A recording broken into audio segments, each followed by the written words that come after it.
परंतु अतिशय जड अंतकरणानं या राज्याचे उपमुख्यमंत्री आदरणीय अजितदादांना अशा पद्धतीनं श्रद्धांजली वाहण्याची वेळ आमच्यावरती येईल असं कधी स्वप्नातही सभापती महोदय वाटलेलं नव्हतं. खरं म्हणजे आम्ही निशब्द आहोत, परंतु काळ कोणासाठी थांबत नाही. 28 जानेवारी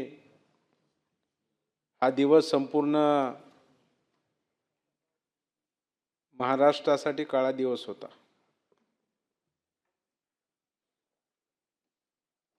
माझा नेता, माझे पालक, सर्वसामान्यांचा कैवारी आज आपल्यातून गेलेला आहे. सर्वसामान्यांचा कैवारी यासाठी सभापती महोदय की प्रत्येकाकडं रोज वेगवेगळ्या पद्धतीचे लोक येत असतात, परंतु आपल्या दारामध्ये आलेला फाटका माणूस असो, तुटका असो, तो गरीब असो, श्रीमंत असो, आलेल्या प्रत्येक माणसाचं ऐकून घेणं, त्याच्या हातातला कागद घेणं, वाचणं बारकाईनं आणि त्याच्यावरती तत्परतेनं संबंधित अधिकाऱ्यांना फोन करणं, हे जे काही वैशिष्ट्य आदरणीय दादांकडे होतं ते निश्चितपणाने घेण्यासारखं होतं. म्हणजे उगं निवेदन घेऊन आला आणि निवेदन गोळा करा आणि मग बघू असं कधीच दादांनी कुठल्याही व्यक्तीला परत पाठवलं नाही.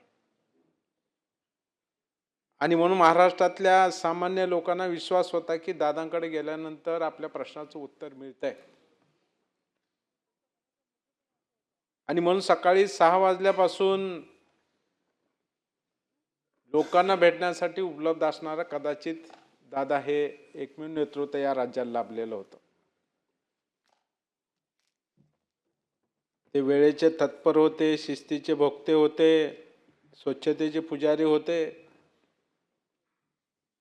म्हणजे ते या राज्याचे उपमुख्यमंत्री.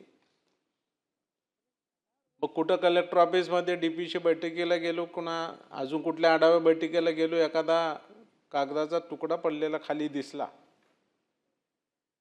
तर ते कधी शिपाईला म्हणायचे नाहीत किंवा आम्ही जरी बाजूला बसलेलो असलो तर ते विक्रम असं उचल असं म्हणायचे नाही. ते स्वतः वाकायचे, स्वतः कागद घ्यायचे आणि शिपाईला सांगायचे कचरा कुंडीत टाका. म्हणजे हे बघून सुद्धा जिथं आजूबाजूचे लोक होते त्यांना सुद्धा होता नाही आपण सुद्धा असंच वागलं पाहिजे. हे सभापती महोदय अनेक त्यांच्या ह्या स्वभावाचे पैलू सभापती महोदय सांगता येतील.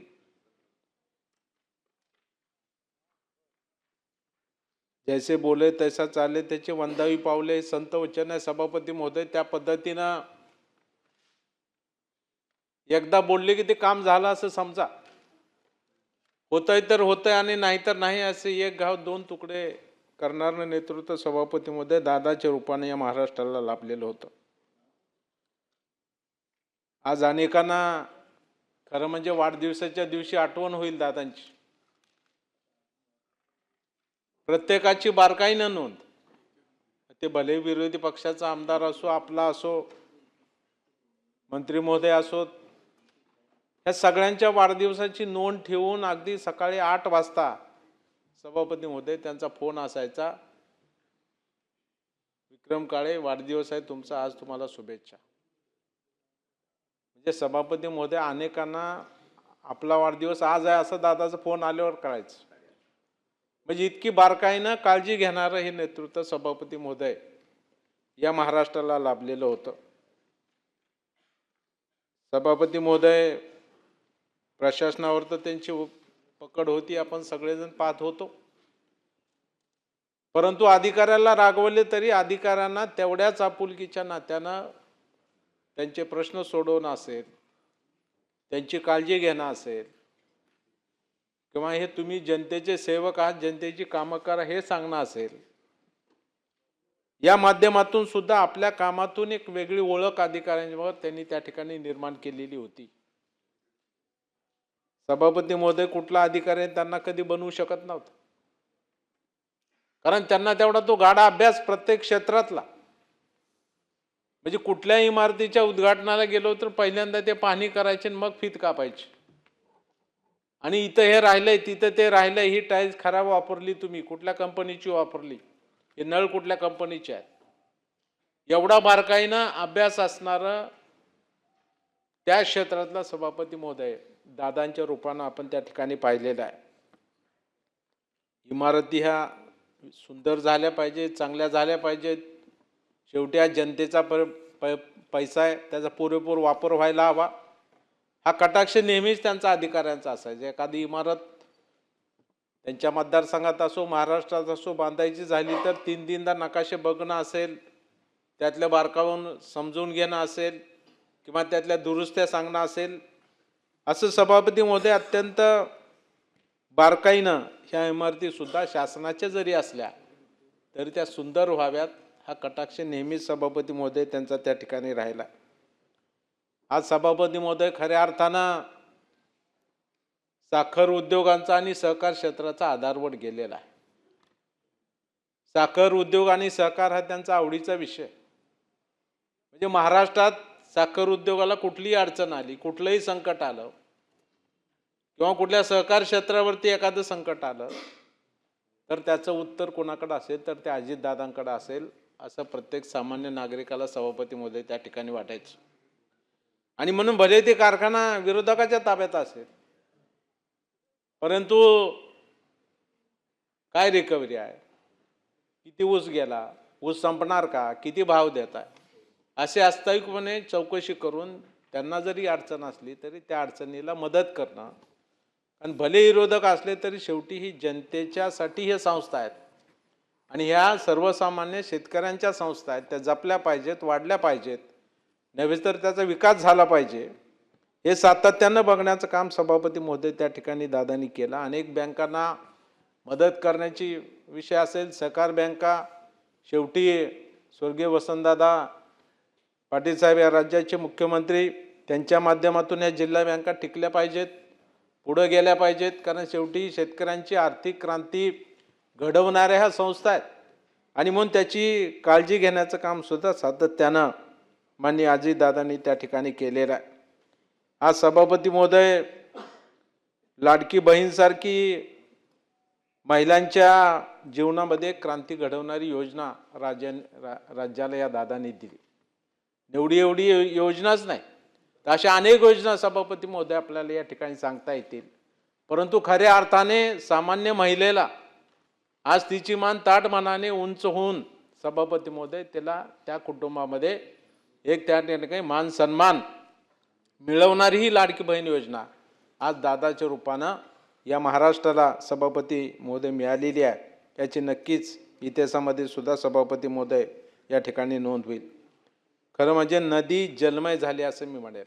नदी ही जलमयच असते, परंतु आज पावसाळा संपल्यानंतर सुद्धा ती नदी भरलेली असावी असा विचार पुढे आणून जलसंपदा मंत्री म्हणून त्यांनी एक हरित क्रांती या माध्यमातून करण्याचं काम केलं. आज ज्या मोठ्या नद्या आहेत त्या सगळ्या नद्यांवरती आज बॅरेजेसची संकल्पना आदरणीय दादांनी मांडली. नुसती मांडलीच नाही तर ती प्रत्यक्षात उतरवली. आज या ठिकाणी गोदावरीसारखी नदी जी नाशिकपासून ते नांदेड जिल्ह्यापर्यंत म्हणजे बीड असेल, जालना असेल, छत्रपती संभाजीनगर असेल, परभणी असेल, या सगळ्या जिल्ह्यातून ही नदी पुढे तेलंगणा, आंध्रमध्ये जाते. आणि या नदीवरती आज बॅरेजेसच्या माध्यमातून आपण पाहिलं आणि आपण जर वरतून हे चित्र पाहिलं तर आज ही अख्खी नदी भरलेली उन्हाळ्यात सुद्धा आपल्याला त्या ठिकाणी दिसते. आणि त्या माध्यमातून शेतकऱ्याच्या जीवनामध्ये हरित क्रांती निर्माण होण्याचं काम खऱ्या अर्थानं कशामुळं झालं असेल तर या बॅरेजेसमुळं झालेलं आहे. आणि ही क्रांती कोणी केली असेल तर आदरणीय दादांनी त्या ठिकाणी केलेली आहे. याचा सार्थ अभिमान सभापती महोदय आम्हाला या ठिकाणी वाटतोय. आज बीडचं पालकमंत्रीपद त्यांनी त्या ठिकाणी घेतलं आणि निश्चितपणानं बीडची बारामती होणार असा विश्वास बीडकरांच्या जनतेला निर्माण करण्याचं काम सुद्धा दादांनी त्या ठिकाणी केलं. म्हणजे दादा ज्या वेळेस बीड जिल्ह्यात दौऱ्यावरती यायचे तेव्हा नवीन योजना काहीतरी आपल्या जिल्ह्यासाठी आणलेली आहे. म्हणजे बीडला विमानतळ हे कोणी स्वप्नातही पाहिलं नसेल, परंतु बीडला विमानतळ करणार, नुसती घोषणाच नाही तर त्यासाठी जागा उपलब्ध करून घेणं, त्यासाठी निधी देणं, त्यासाठी केंद्रीय मंत्री महोदयांना बोलणं, त्याचं सर्वेक्षण करणं म्हणजे अशा पद्धतीनं नुसती घोषणा केली असं नाही, तर ते काम झालं पाहिजे आणि ते जनतेच्या उपयोगासाठी आलं पाहिजे, ही भावना सभापती महोदय सातत्यानं दादांनी त्या ठिकाणी ठेवली. आणि म्हणून आज बीड जिल्ह्याचा चेहरामोहरा बदलण्याचं काम दादांनी त्या ठिकाणी हातामध्ये घेतलेलं होतं. याचा सार्थ अभिमान सुद्धा सभापती महोदय आम्हाला आहे. आज खेळ हा विषय, क्रीडा क्षेत्र हे दादांचं आवडीचं क्षेत्र होतं. एवढ्या सगळ्या कामातून मग खो खो असेल, कबड्डी असेल, जे खेळ हे ग्रामीण भागाची ज्याची नाडी जुळलेली आहे, म्हणजे ग्रामीण भागातील विद्यार्थी, ग्रामीण भागातील खेळाडू हा सुद्धा प्रगत झाला पाहिजे. नव्हे तर त्याला 5% शासकीय नोकरीमध्ये आरक्षण देण्याचा क्रांतिकारक निर्णय घेण्यामागं जर कोण असेल तर ते आदरणीय दादा आहेत. याचा आम्हाला सार्थ अभिमान आहे. आणि म्हणून आज ग्रामीण भागातले, आज आमची शेतकरी शेतमजुराची मुलं खेळाडू म्हणून पुढं आली, नव्हे तर आज ती शासकीय नोकरीत वर्ग 1च्या पदावरती त्या ठिकाणी काम करतायत. आणि हे कोणामुळे घडलं असेल तर ते आदरणीय स्वर्गीय अजितदादामुळे त्या ठिकाणी घडलेलं आहे. सभापती महोदय, शिक्षक आमदार म्हणून आज मी या ठिकाणी 4थ्यांदा काम करतो. माझे वडील स्वर्गीय वसंतरावजी काळेसाहेब सुद्धा या सभागृहामध्ये 3 वेळेला त्या ठिकाणी त्यांनी प्रतिनिधित्व केलं पदवीधर आणि शिक्षकांचं. परंतु शिक्षकांचे, कर्मचाऱ्यांचे अनेक प्रश्न सोडवण्यामध्ये सुद्धा आदरणीय दादांचा सिंहाचा मोलाचा वाटा आहे. आज कायमसारखा शब्द जो त्या ठिकाणी सरकारनं कायम निराधार धोरण स्वीकारलेलं होतं, परंतु त्याला मागं नेण्याचं काम आणि तो कायम शब्द या सर्व शाळा असतील, कनिष्ठ महाविद्यालय असतील, यांचा काढण्यामध्ये सुद्धा जो क्रांतिकारक निर्णय तत्कालीन राज्य सरकारनं घेतला, त्यामध्ये सुद्धा आदरणीय दादांचा मोलाचा वाटा आहे. आज जुनी पेन्शन योजनासारखा सर्व शिक्षक असतील, कर्मचारी असतील, यांचा जिव्हाळ्याचा विषय, कारण शेवटी पेन्शन ही म्हातारपणाची काठी असते आणि म्हणून 1 नोव्हेंबर 5 पूर्वी लागलेले असतील त्यांना जुनी पेन्शन योजना मिळावी. आदरणीय शिंदेसाहेब या ठिकाणी बसलेले आहेत, त्यांनी सुद्धा मुख्यमंत्री म्हणून त्यावेळेस पुढाकार घेतला आणि 1 नोव्हेंबर 5 पूर्वी यांची जाहिरात होती. अशा सुद्धा कर्मचाऱ्यांना त्या ठिकाणी जुनी पेन्शन योजना देण्याचा निर्णय राज्य सरकारनं घेतला. त्याच्यामध्ये अर्थमंत्री म्हणून आदरणीय दादांचा नक्की सिंहाचा वाटा आहे. आणि अजून एक काम राहिले, दादाने मी सातत्याने सांगत होतो, दादा 1 नोव्हेंबर 5 पूर्वी जे शिक्षक म्हणून लागलेले आहेत, नियुक्ती दिलेल्या आहेत, त्यांना सुद्धा जुनी पेन्शन योजना दिली पाहिजे. ते सातत्याने माझ्याचे विक्रम थांब, मला हे काम करायचं आहे. म्हणजे अशा पद्धतीनं आपुलकीनं कर्मचाऱ्यांचे सुद्धा प्रश्न सुटले पाहिजेत, ही सातत्याने भावना माननीय अजितदादा पवार साहेबांची त्या ठिकाणी होती. अशा कर्तृत्वान आणि तत्पर हजरजबाबी लोकनेत्याला महाराष्ट्र मुकलेला आहे. सभापती महोदय, शब्दांचं पूर्ण भांडार आहे, कंठ दाटून आलेला आहे, परंतु आज शेवटी वेळेची मर्यादा सभापती महोदय या ठिकाणी आहे.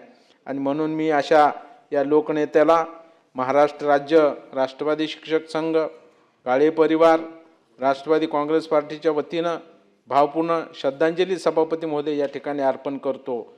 त्याचबरोबर सभापती महोदय स्वरूपसिंह हिऱ्या नाईक साहेब असतील, सर्वश्री अशोक गजानन मोडकजी असतील, त्याचबरोबर श्रीमती नीला पद्माकर देसाईजी असतील आणि त्याचबरोबर माझ्या मराठवाड्यातले गंगाधररावजी पटणेजी असतील, ज्या सभागृहाचे पण सदस्य होते. खरं म्हणजे एका अर्थानं ग्रंथालय चळवळीला वाहून घेणारं नेतृत्व म्हणून गंगाधरजी पटणे साहेब यांची संपूर्ण महाराष्ट्रामध्ये ओळख होती. अगदी शेवटच्या क्षणापर्यंत ग्रंथालयांचे प्रश्न सुटले पाहिजेत, ग्रंथपालांचे प्रश्न सुटले पाहिजेत, नव्हे तर त्यांना वेतन श्रेणीमध्येच वेतन दिलं पाहिजे, ही भूमिका घेण्याचं काम कोणी केलं असेल तरी स्वर्गीय गंगाधरजी पटणे साहेबांनी त्या ठिकाणी केलेलं होतं. त्यांचा आणि माझा अतिशय गव्हाचा घनिष्ठ स्नेह होता. आणि म्हणून या सर्वांना मी आमच्या महाराष्ट्र राज्य राष्ट्रवादी शिक्षक संघाच्या वतीनं, काळे परिवाराच्या वतीनं भावपूर्ण श्रद्धांजली या ठिकाणी अर्पण करतो आणि थांबतो. हे दुःख पेलण्याची शक्ती ईश्वर त्यांना देवो ही प्रार्थना करतो. धन्यवाद. माननीय शिक्षक